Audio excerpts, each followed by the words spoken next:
Hi friends, வரன் தேடும் உறவுகள் அனைவருக்கும் வணக்கம். நம்மளோட சேனலில் வழங்கக்கூடிய இலவச வரன் பதிவுகள் மூலம் உங்களது இல்லற வாழ்க்கை இனிதாக மாறிட எங்களுடைய வாழ்த்துக்கள். வாங்க இன்றைய வரன்களை பார்ப்போம். பெயர் சந்திரிகா, வயது 38 வயது ஆகுதுங்க. ராசி மீன ராசிங்க. ஜாதின்னு பார்த்தீங்கன்னா இவங்க இந்துல கொங்கு கவுண்டர் சமுதாயத்தை சார்ந்தவங்க. இவங்க ஜாதியிலேயே தான் வரன் எதிர்பார்க்கிறதா சொல்லியிருக்காங்க. இவங்களோட திருமண நிலைன்னு பார்த்தீங்கன்னா இவங்களுக்கு 2ஆம் மனம் தாங்க. இவங்க 6ஆம் வகுப்பு முடிச்சுட்டு மளிகை கடை, அதாவது ஹோல்சேல் மளிகை கடைக்கு வேலைக்கு போயிட்டு இருக்கிறதா சொல்லியிருக்காங்க. ஸோ இவங்களுக்கு இவங்க சொந்தத்திலே தாங்க திருமணம் பண்ணி வச்சாங்க. பட் கருத்து வேறுபாடுனால 2 பேரும் பிரிஞ்சிட்டதா சொல்லியிருக்காங்க. இவங்களுக்கு குழந்தைங்கன்னு பார்த்தீங்கன்னா ஒரு பொண்ணுங்க. ஸோ இந்த பொண்ணை வச்சுட்டு இவங்க தனிமையில் தாங்க வசிச்சிட்ருக்காங்க. இவங்க ஹஸ்பண்ட் வீட்டு சைடு ஒரு ஓட்டு வீடு மட்டும்தாங்க இவங்களுக்கு ஜீவானம்சமாக கொடுத்தாங்க.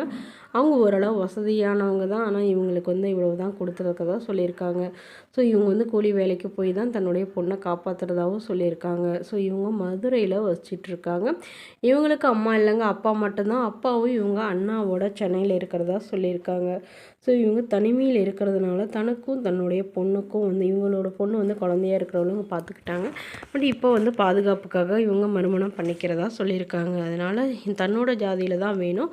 ஓரளவு சுமாரான குடும்பமாக இருந்தாலும் பரவாயில்ல, நான் எந்தவித கெட்ட பழக்கமும் இல்லாதவராக இருக்கணும். அவருக்கும் திருமணமாகி குழந்தை இருந்தாலும் நான் ஏற்றுக்கிறேங்கன்னு சொல்லியிருக்காங்க. ஸோ இந்த மணமகளை உங்களுக்கு பிடிச்சிருந்தா கீழே உள்ள வாட்ஸ்அப் நம்பரை தொடர்பு கொள்ளவும். அடுத்த வரன் பேர் பார்த்தீங்கன்னா தனபாக்கியம், வயது 42 வயது ஆகுதுங்க. ராசி மகர ராசிங்க. ஜாதின்னு பார்த்தீங்கன்னா இந்துவில் கொங்கு கவுண்டர் சமுதாயத்தை சார்ந்தவங்க. படிப்பு 6ஆம் வகுப்பு முடிச்சுட்டு இவங்க சிக்கன் கடை சின்னதாக வச்சு இவங்க நடத்திட்டு வரதா சொல்லியிருக்காங்க. இவங்களோட திருமண நிலைன்னு பார்த்தீங்கன்னா இவங்களுக்கு 2ஆம் மனம் தாங்க. வரக்கூடியவருக்கும் 2ஆம் மனமாக இருந்தாலே ஓகேன்னு சொல்லியிருக்காங்க. இவங்களுடைய முகவரின்னு பார்த்தீங்கன்னா இவங்க கும்பகோணத்தில் வசிக்கிறாங்க. ஸோ இவங்க வீட்டுக்கு ஒரே பெண் தாங்க. ஓரளவு நடுத்தர குடும்பத்தை சார்ந்தவங்க தான். ஒரு நல்ல இடத்துல தாங்க திருமணம் பண்ணி கொடுத்தாங்க. பட் அவங்க மாமியாருக்கும் இவங்களுக்கும் ஏற்பட்ட பிரச்சனையினால இவங்களுடைய கணவர் இவங்கள விவாகரத்து பண்ணிட்டு தான் சொல்லியிருக்காங்க. இவங்களுக்கு குழந்தைங்கன்னு பார்த்தீங்கன்னா ஒரு பொண்ணுங்க, ஒரு பையன். ஸோ பையன் அவங்க அப்பாவோடய போயிட்டதாகவும், பொண்ணு மட்டும்தான் இவங்களோட இருக்கிறதாகவும் சொல்லியிருக்காங்க. ஸோ அதனால் தன்னுடைய பொண்ணை நல்லபடியாக பார்த்துக்கணும், தன்னோட பொண்ணுக்கும் ஒரு பாதுகாப்பாக இருக்கணும்னு தான் இவங்க இப்போ மறுமணம் பண்ணிக்கிறாங்க.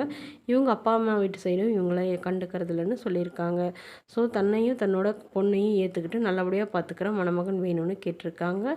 வேலை வரக்கூடியவருக்கு படிப்பு குறைவாக இருந்தாலும் பிரச்சனை இல்லைங்க. வேலை இல்லைனாலும் ஓகே, என்னோட சிக்கன் கடையை நாங்கள் 2 பேரும் பார்த்துக்கிட்டாவே ஓகேவாக இருக்குங்கிற மாதிரி சொல்லியிருக்காங்க.